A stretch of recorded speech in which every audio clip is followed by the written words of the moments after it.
everyone. I'm Dr. Laurie Davis, and you're listening to the Dr. Laurie Davis Show. And every once in a while, I like to go solo. I have lots I want to share and things I need to say. So, I lots of times, as you know, we have guests and panels, but sometimes I like to go solo. So, today I chose to talk about a project I'm working on. Right now, before we start, I just want to mention we're broadcasting live on E360 TV network, Laurie Davis Show YouTube. You just search Laurie Davis Show host, and also on our Facebook page, Self Worth, the Missing Link, Superstars, and I guess I'm the superstar today. So anyway, just having a little fun with you because the topic I chose today was to share with you some information that I've been working on to help us come out of denial about some things that may be going on for us. And we've all heard the word dysfunctional. And there's jokes about it. There's no fun in dysfunctional, even though the word fun is in there. And the definition basically is when something isn't working properly, it's dysfunctional. So that could be your car, it could be your refrigerator, it could be us.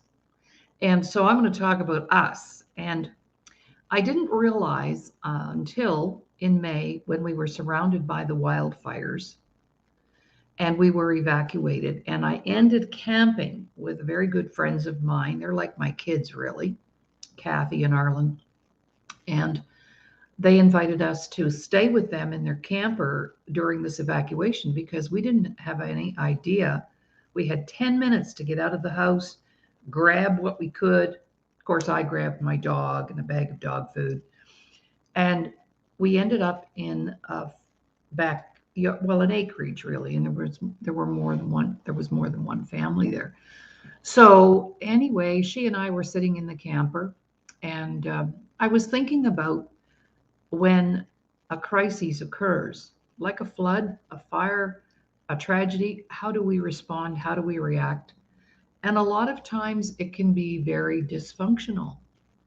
So, in a matter of 40 minutes or so, Kathy and I brainstormed and we came up with over 100 ways that people can be participating in a dysfunctional behavior, thought, attitude.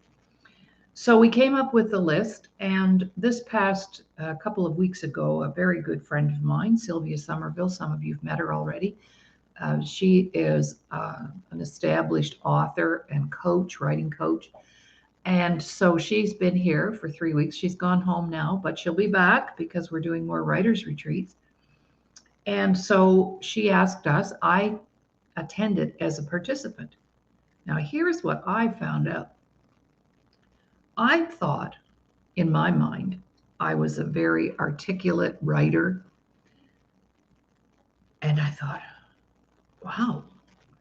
When Sylvia started sharing information, I went, wow, I don't know how to write anything.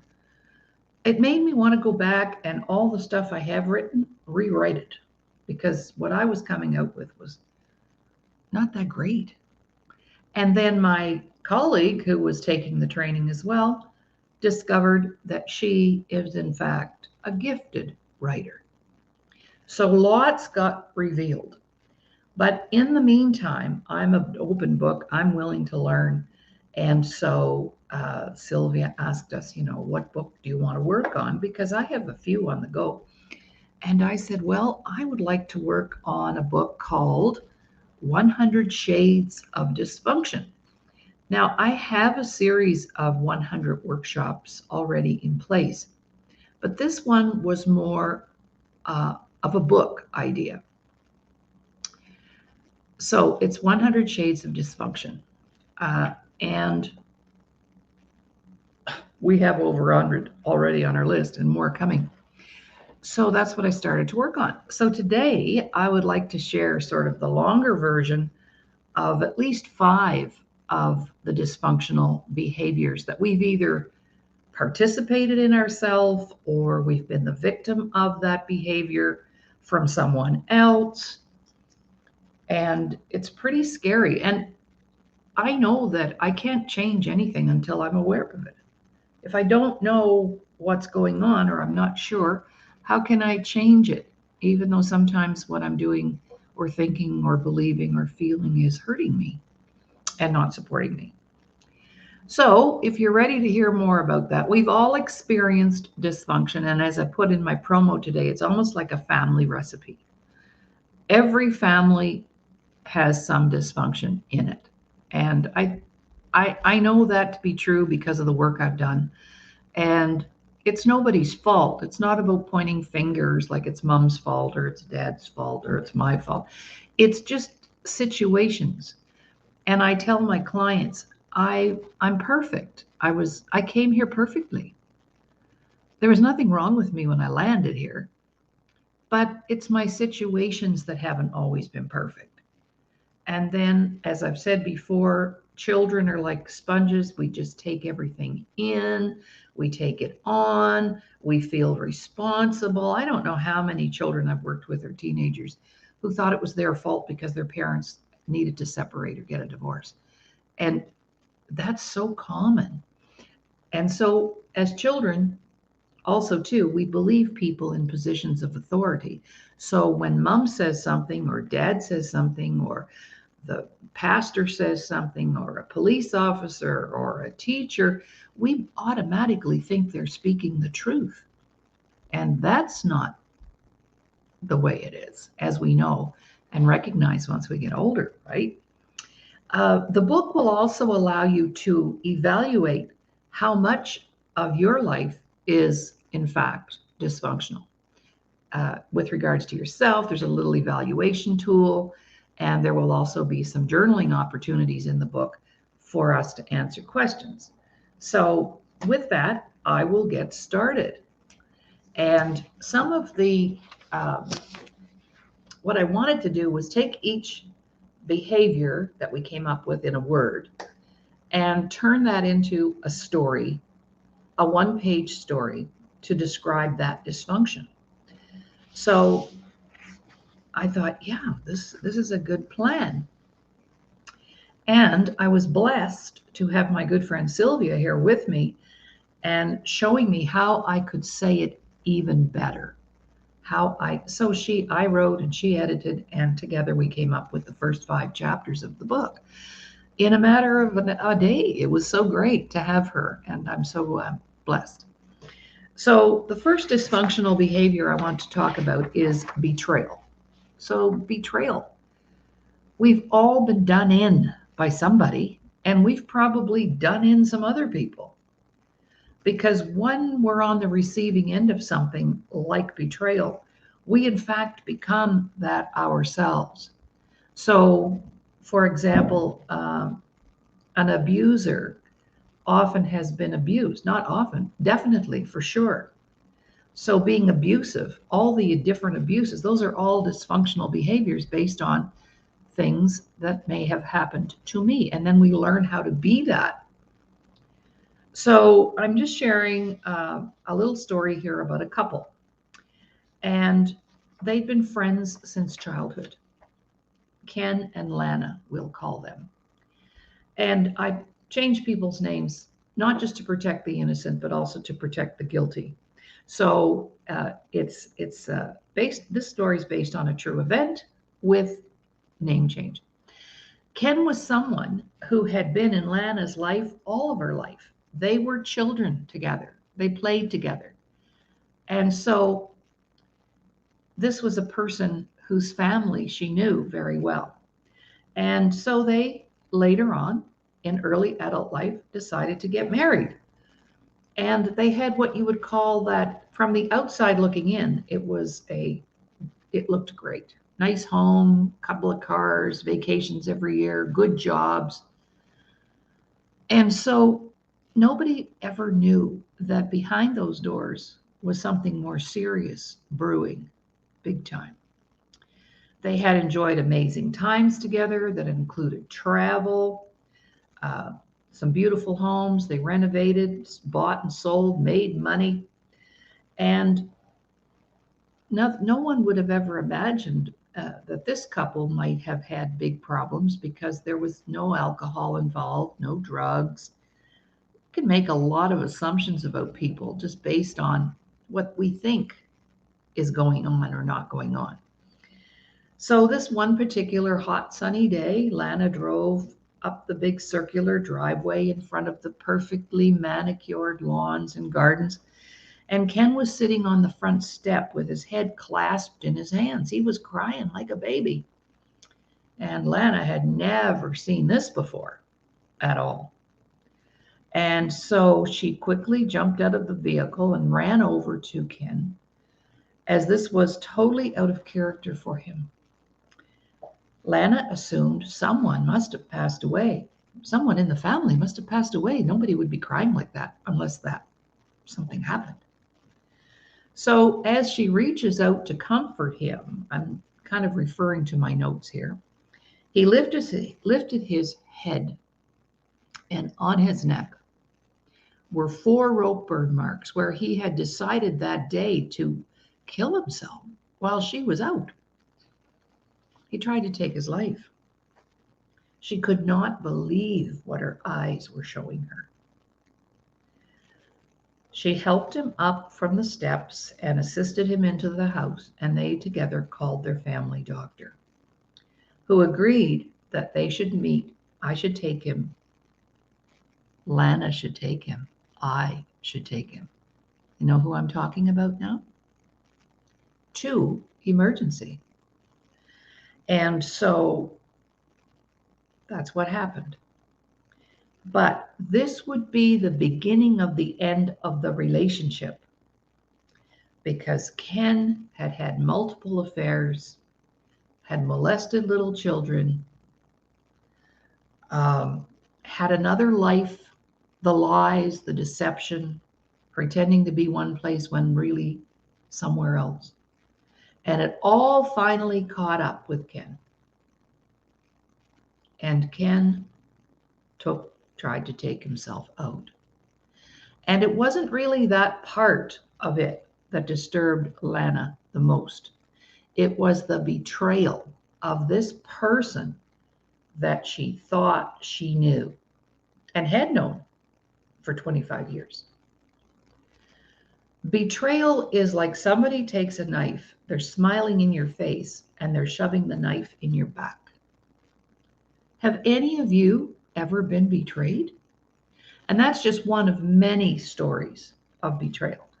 But the most harsh one, I think, for couples, the most harsh one out there is when two people who fall in love, who never fall in love to get a divorce, end up with this very harsh outcome.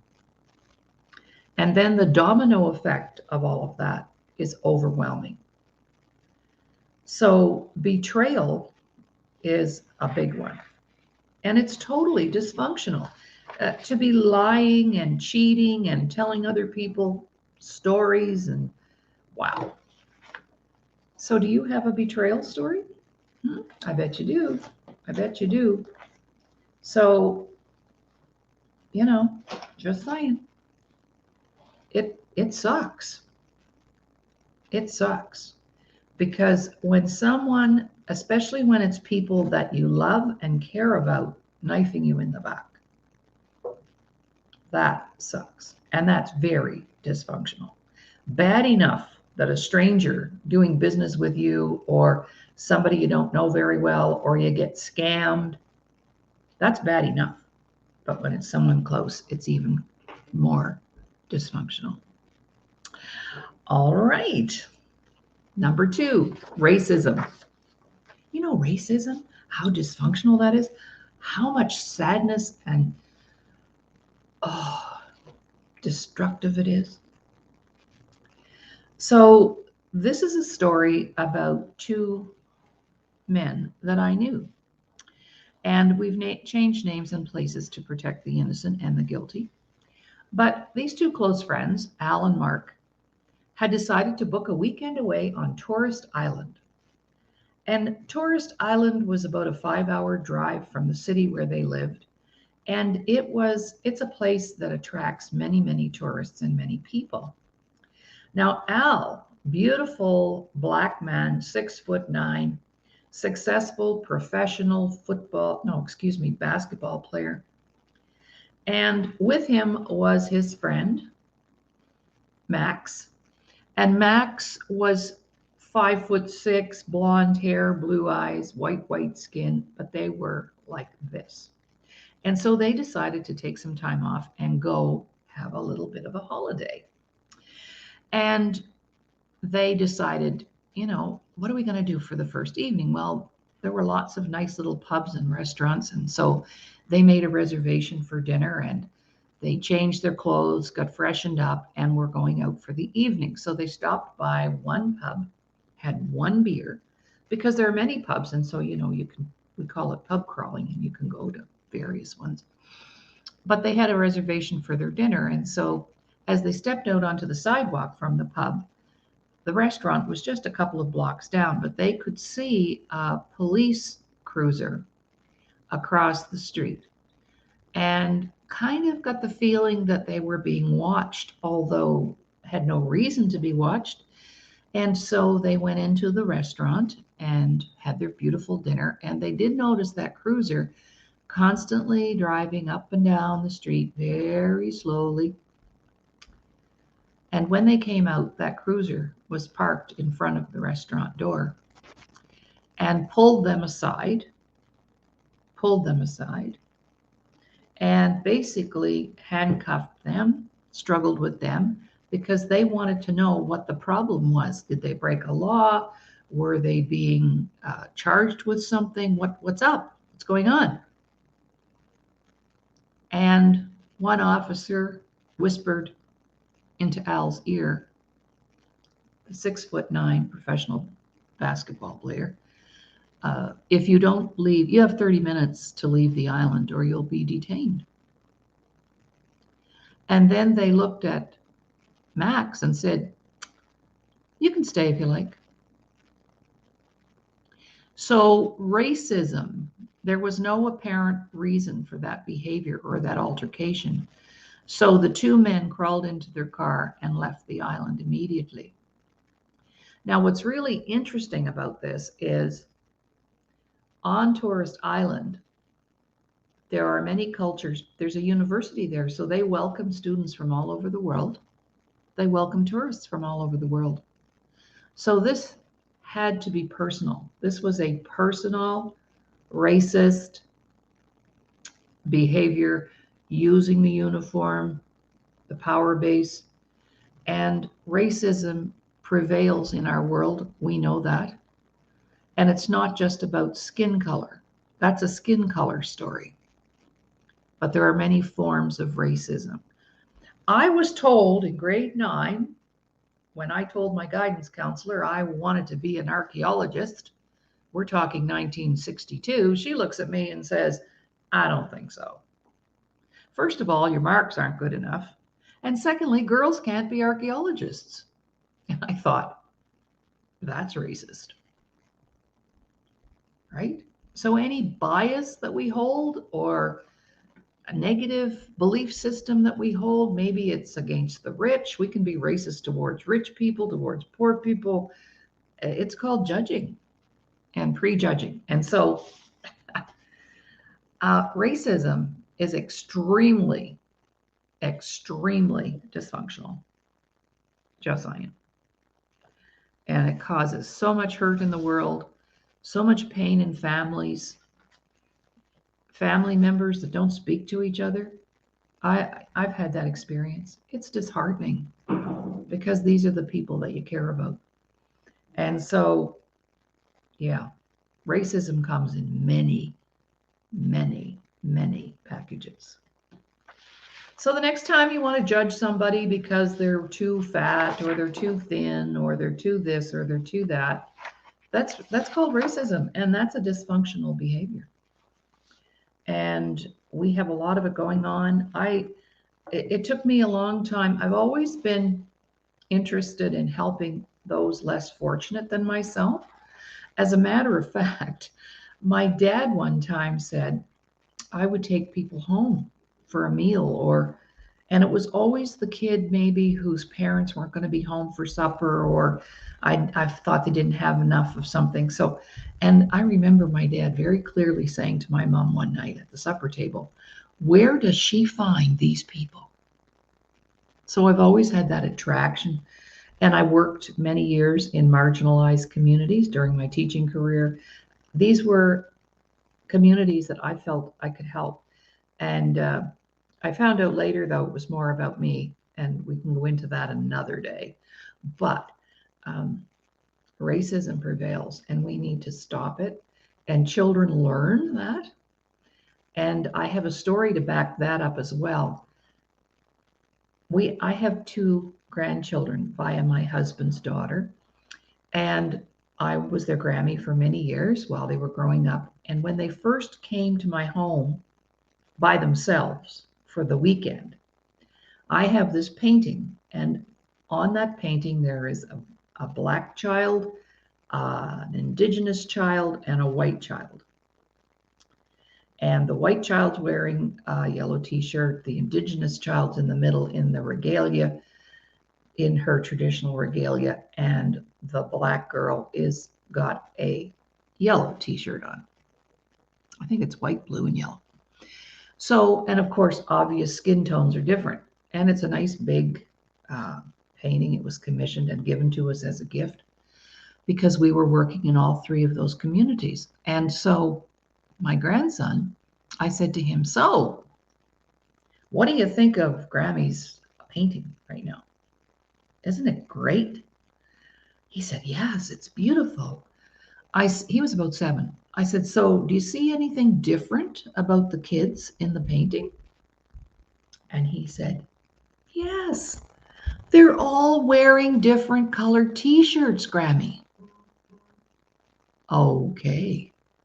So he had not yet learned how to be skin racial sensitive, I guess, for the lack of a better word. You see what I mean? He saw the color of the t-shirts. And we teach racism, and we learn it, and we practice it, and it's so automatic we don't even realize we're being racist. So, number 2, racism. Extremely dysfunctional. I hope I'm inspiring you to consider maybe buying this book when it comes out shortly, because it's a checkup from the neck up for ourselves. I'm using other people's experiences and stories to explain the concepts, but we can all connect, I'm sure, with that. All right, number 3. Oh, this was me. This was me, people pleaser. I didn't write about me, but I wrote about Mary. Mary is a loving and devoted wife and mother. She also has a part-time job as a dental assistant. And she's one of those people who takes care of everybody but herself. Does that sound a little familiar? The church calls at the last minute and they need 10 apple pies for the fall supper. And what does Mary do?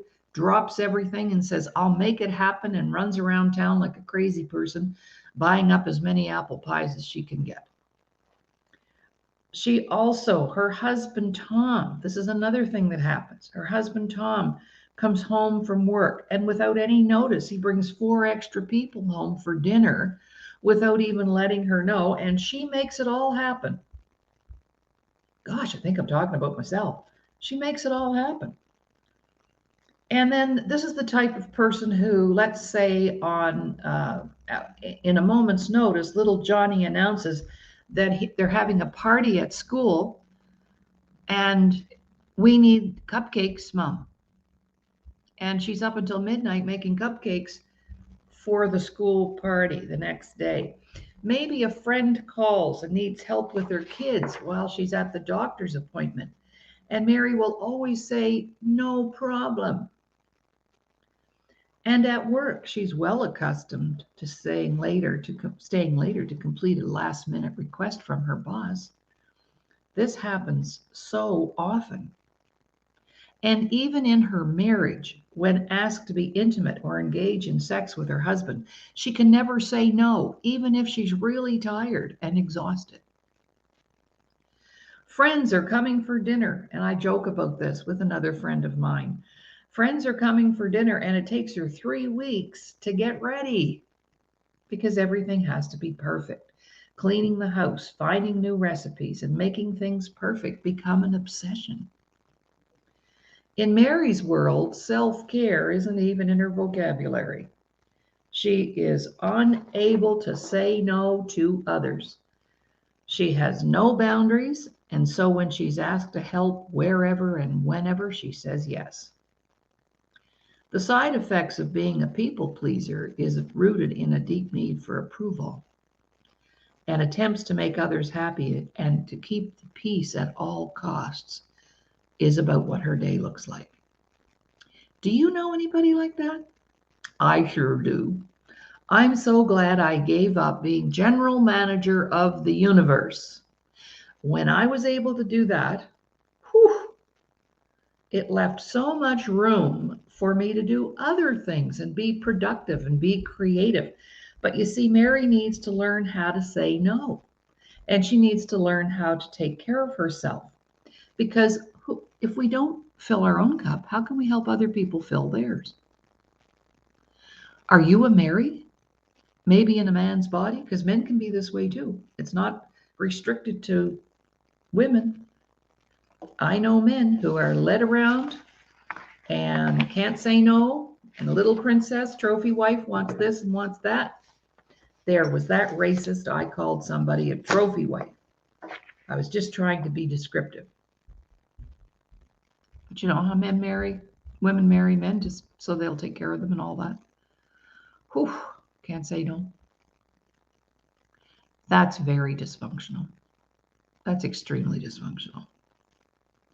And the problem with dysfunctional behaviors, they always lead us somewhere destructive or negative or non-supportive of us. They lead us somewhere. So we need to stay away from. So number one I used was betrayal. Number two, racism. Number three, people pleasing. Oh, I just spent the amount of time I spent doing that, I could have had another $1 million business on the side. I gave that so much energy, so much time. And I believe the reason I'm able to write this book very quickly and with ease is because I have been all 100 shades of dysfunction. And I'd be the first to admit it. No problem. That's why I like to inject some of my own little personal anecdotes there because I lived it. I understand. But none of it served me. And I guess that's what I work on now is helping other people recognize that whatever that dysfunction is, it's not serving us or making life better or easier. Okay, next one, personal story, but I just changed the names, but this really happened. Number 4, stealing. So whether we're stealing money, stealing time, stealing other people's energy, I call that energy sucking, and I've had a lot of that. So 7-year-old Jane loved music, and every week she enjoyed walking up the street to Madame Gautier's home for her piano lesson. Madame Gautier was a very successful businesswoman as well. She not only taught piano lessons, she had a whole string of nursery schools around the city. And she told her students if they got to their piano lesson a little early and she wasn't there, to wait in the back porch till she arrived. So she would only be a couple of minutes. And we're talking, back in the day, there were no cell phones. You had to just rely on what somebody said. Well, isn't that a nice idea? Being able to rely on what somebody says. That's another whole chapter, integrity. And Jane was waiting in the back porch. She was 7 and a very curious child, I might admit. Now, Madame Gautier kept all of her supplies in the basement. And the door to the basement was opened that day when Jane was waiting in the back porch. And she couldn't hold back on the temptation to go down those steps and have a look around. So it was metal shelving with boxes of crayons and chalk and glue and colored paper, everything that Jane loved and would continue to love. And she's in awe. So she goes down, and while she's down there, she helps herself to a box of crayons, brand new, pointy, sharp, and sticks them in her pocket. And uh-oh, here's the car, rushes back up the stairs, waits in the porch, and Madame Gautier comes in. They have their piano lesson, and then Jane goes home. And when she gets home, Mother's cooking dinner, and so she's at the table, and she gets some paper, and she pulls out this brand new box of crayons. And of course, Mother, being sharp, says, "Where did you get those?" Now, what happens when people steal? Then they lie. There's another dysfunctional behavior right on top of it. And Jane lied. She said, "Oh, a friend gave them to me today in school." Well, Jane's mother was pretty smart, and she knew the deal. And she said, "No, I know where you got those crayons. And you're going to march right back right now and apologize." Of course, a punishment ensued, and there's a little more to the story, but to make things compressed a bit here, I don't know a kid that hasn't tried to steal something, whether it's a bag of chips, a chocolate bar from the convenience store. And when we get away with it, see, I didn't get away with it. I didn't get away with it. See, Jane didn't get away with it. There was a punishment and a consequence. I won't say a punishment, I'll say a consequence. So the next thing you know, if that had not been clipped and nipped, kids steal money from their moms' purses. And they steal from their Kokum's purses. That's grandmother, Cree for grandmother. And then the next thing you know, the money turns into a bike, or maybe a car, or we're stealing clothing when we go into a retailer. And we steal people's time. We get on the phone and we whine and moan about our problems and not willing to do anything about it. That's dysfunctional. Stealing is dysfunctional. When was the last time someone stole from you? And people can steal your integrity, your reputation. They can make up crap about you, and that's called lying, but it's actually something that turns into taking away from you. So anything that takes away from you or you take away from others is called stealing. And I didn't realize how much I had stolen from people. Not intentionally, ever would I ever do that. But I have used up people's time and energy on craziness. There are people who actually thought I stole money from them when I wouldn't refund something or give it back when it wasn't deserving, because they had already bought the products and used them. I was in the skincare business for 12 years, and I had people want to return product that they had opened up and put on their face and their hands, and really? They didn't realize that to ask for a refund was stealing. I'd already spent the money. I'd bought groceries probably. So stealing is very dysfunctional. And right now, in our world, I believe in some circles we're being robbed, blindly robbed. And they're getting away with it because they're a recognized institution or institutions. All right, stealing. So at the end of each chapter in the book will be a page of self-discovery. Oops, I should have it over here. Self-discovery.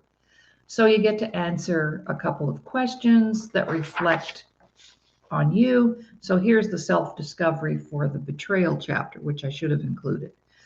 Learn that we have been betrayed by someone we love and trust. How does that leave us feeling?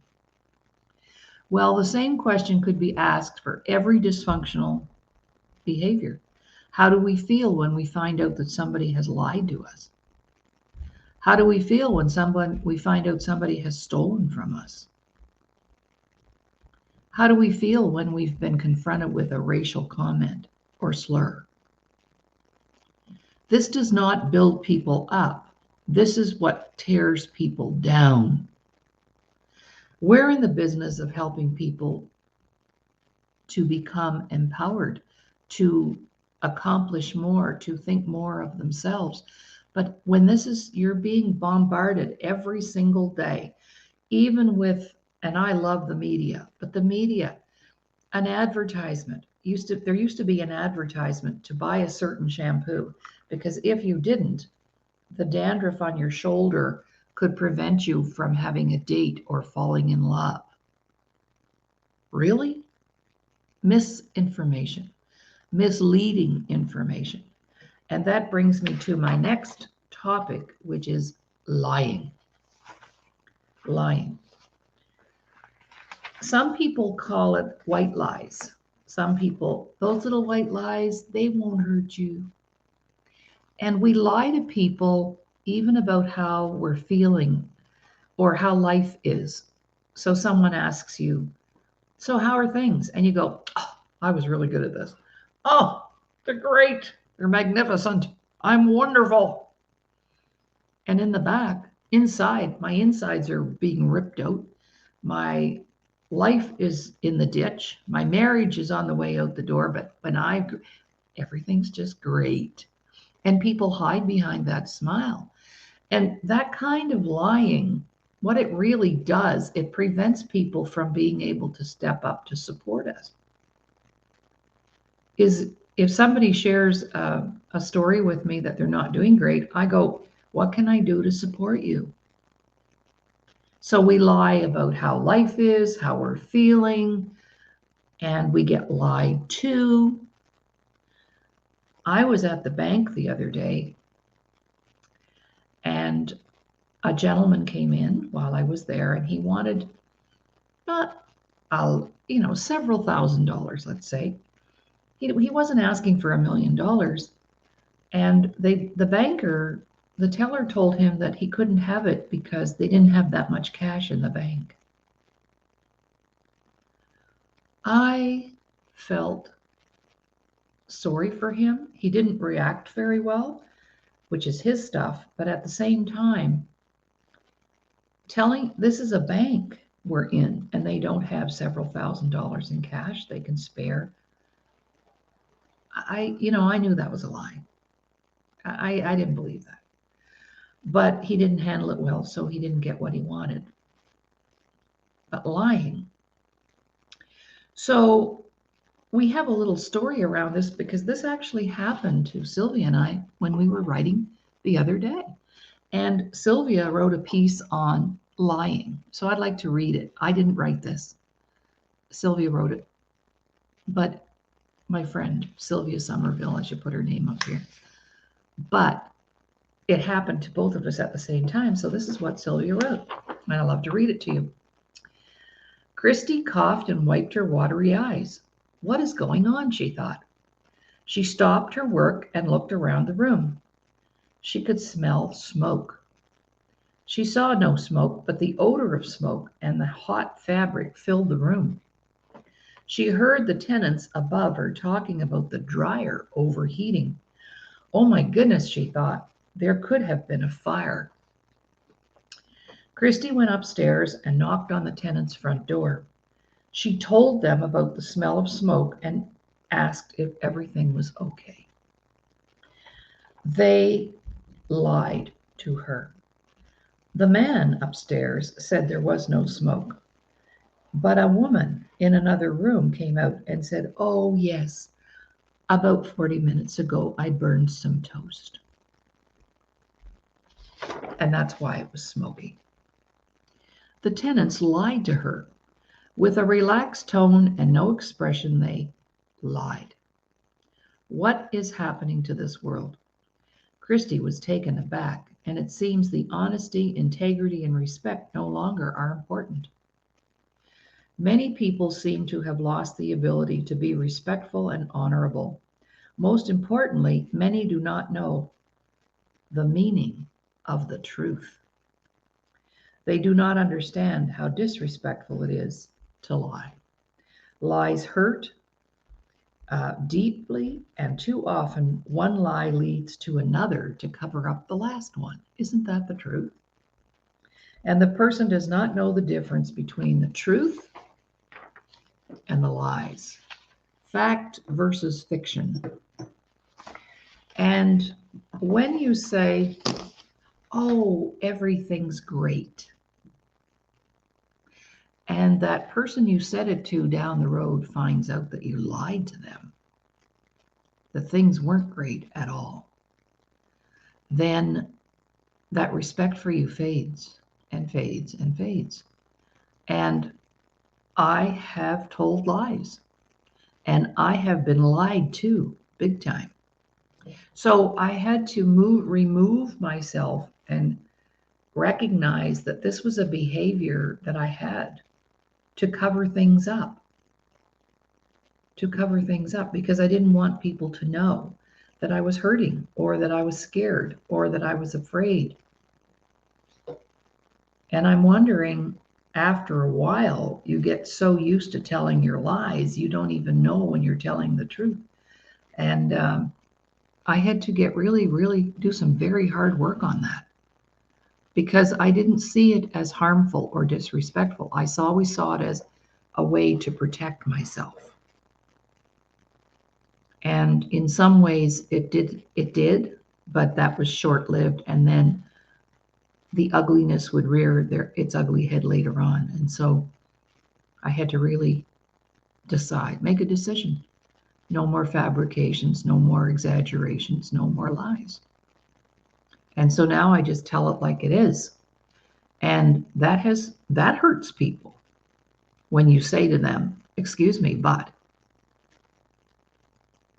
The truth hurts. And that's what makes lying so easy. People can just make stuff up as they go and pretend and fabricate and lie, because that looks like the easy way out. And in fact, it is the most difficult way out, because that just creates a spiral that just keeps going and growing like a tornado. And it comes down, and then poof, everything blows up in front of you. So lying, yeah. So those are the ones we've got written right now. And what I'm doing today is just sharing some excerpts from a book that I decided I wanted to write as a result of our writers retreat. We've got another one coming up this weekend. And it's just amazing what came out of that. And I already had an outline, because I had my 100 topics from when I was evacuated, as I mentioned earlier. Not much to do in a little camper with 4 dogs and 4 adults, and you have to try and function. And we did, the 4 of us. Not a crossword, not a disagreement, not anything but love and respect. And how can we help each other while we're in this terrible place, this scary place, because we had a fire that was so close, all of our homes could have gone to the ground without a second thought. And kudos and gratitude to all the firefighters out there who kept us safe in our community of Drayton Valley, Alberta, Canada. It's amazing. All right. So tomorrow I will be here with our financial guru, Mr. Ramin Modiri. And I'd like to put a plug in for him. And if you're just joining us, we're talking today about my up-and-coming book, 100 Shades of Dysfunction. You'll definitely want to have one copy, because you'll be able to evaluate what level of dysfunction are you operating at, how often, how many times a day, Are we being dysfunctional? And of course, in that dysfunction comes defeat and tragedy and bad endings. And it costs us money and time and friends. And so looking forward to that tomorrow because Ramin Modiri is a business partner of mine in California, and he has every financial designation that you could possibly get. And he's forgotten more about it than I even know. So I love spending time with him. And on Tuesdays, we dedicate our show to finance because, believe it or not, health and wealth are very closely connected. They're just the only difference between them is the first letter of the word: health, wealth. And if we have our health, which I'm so blessed to have, and we have our wealth, which I'm working on, there's nothing to worry about or be anxious about. And that gives us time to deal with the dysfunction in a positive, empowering way to help eliminate it from our life and get it out there. And I'll be going home for lunch right after the show. And the greetings that I receive when I walk through the door from my dog and my husband are just so delightful because we all have been working on this thing called dysfunction. And if it's not coming from a place of love and respect, the way you treat us, the way we treat you, if that's not happening, we're not there. And that has cost us some family members, it has cost us some friends, but it has been worth it because we're seniors and our time is limited now. When you get past that 3/4 zone of your years, you start to recognize how precious life is, how precious time is. And I'm not sure why some people or other people don't get that. When you're young, it's easier to be dysfunctional because you think you've got your whole life ahead of you. But as you approach your senior years, it's very stressful, and we don't even want to do stress anymore. We've already been there, done that. So a few other little topics that hopefully the next time we meet and I do solo, I can present 5 more. Things like jealousy, saying mean things, and swearing all the time. That's highly dysfunctional. Do I swear? I can have a potty mouth, but are you going to hear it on the show? Never, never, never.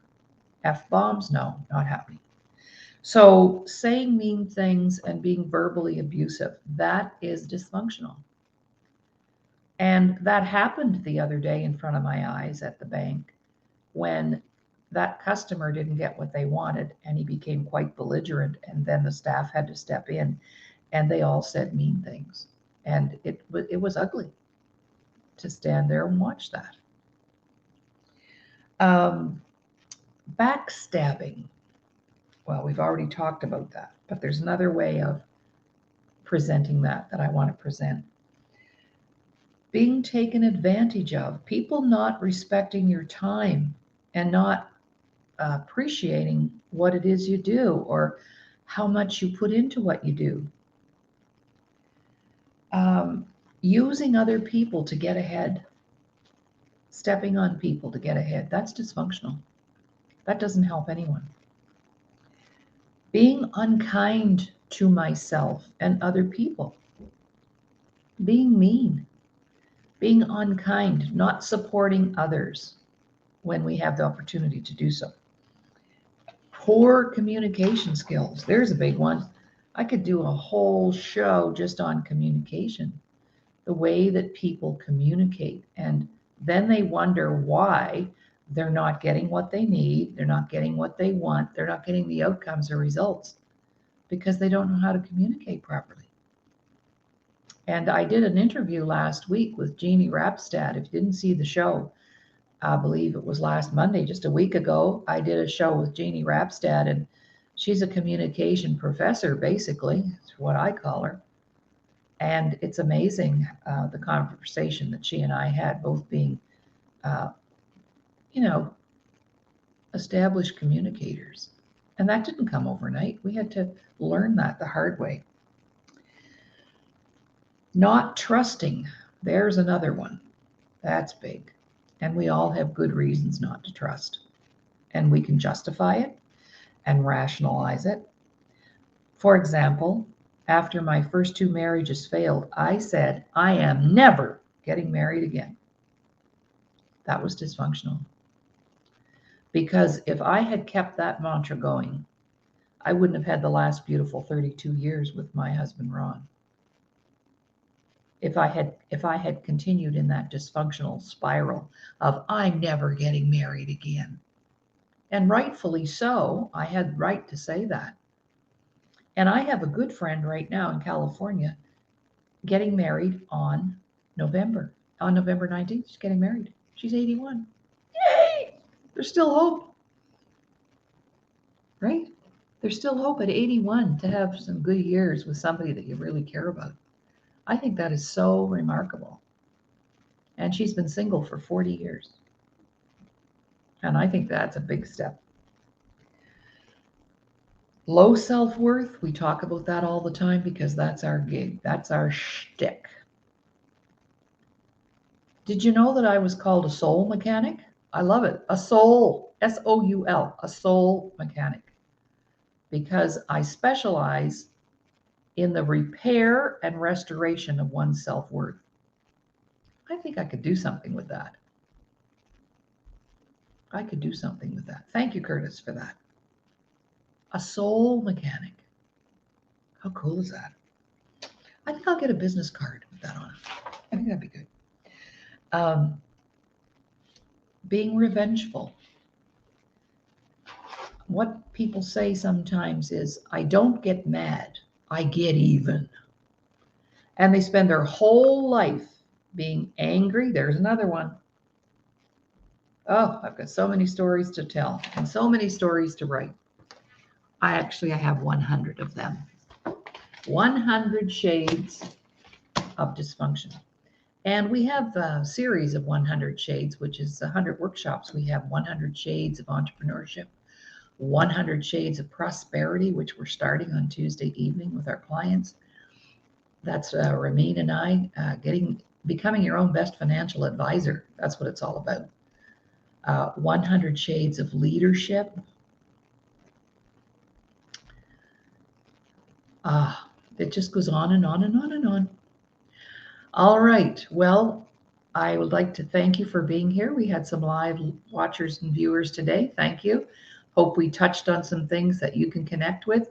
And just promoting my next book, 100 Shades of Dysfunction. I can't wait to have it all together very, very soon because I have the beautiful Sylvia Somerville helping me to do that. And tomorrow, the show with Ramin, Smart Investing. He'll be here to talk about, I'm not sure. He's always got something interesting to talk about. Last week, he shared the top 20 books that he has read and he would recommend for us to become more financially savvy. And one show, he shared 10 movies that we need to watch. And I did this week. I watched The Wolf on Wall Street. I managed to see that this week. I hadn't seen that one. So it's an older movie, but a really good movie. The Wolf on Wall Street. Okay, well, that's our show for today. And have a great rest of the day. And we'll talk tomorrow. And then because of my busy week, Wednesday, Thursday, Friday, we'll do recorded shows. So if you want to treat yourself to a show, you just go into E360 TV. And all of our broadcasts are there from the very beginning until now. And we've also been streaming on YouTube and my Facebook page. So you have a variety of places to go see the show. After hours, when you can't go to sleep at night, just tune in. And one of the shows might put you to sleep. How does that sound? Sometimes I go back and listen to them and I go, oh my, that would put somebody to sleep. So anyway, no worries. We'll talk to you soon and you have a great day and bless you all. Bye for now.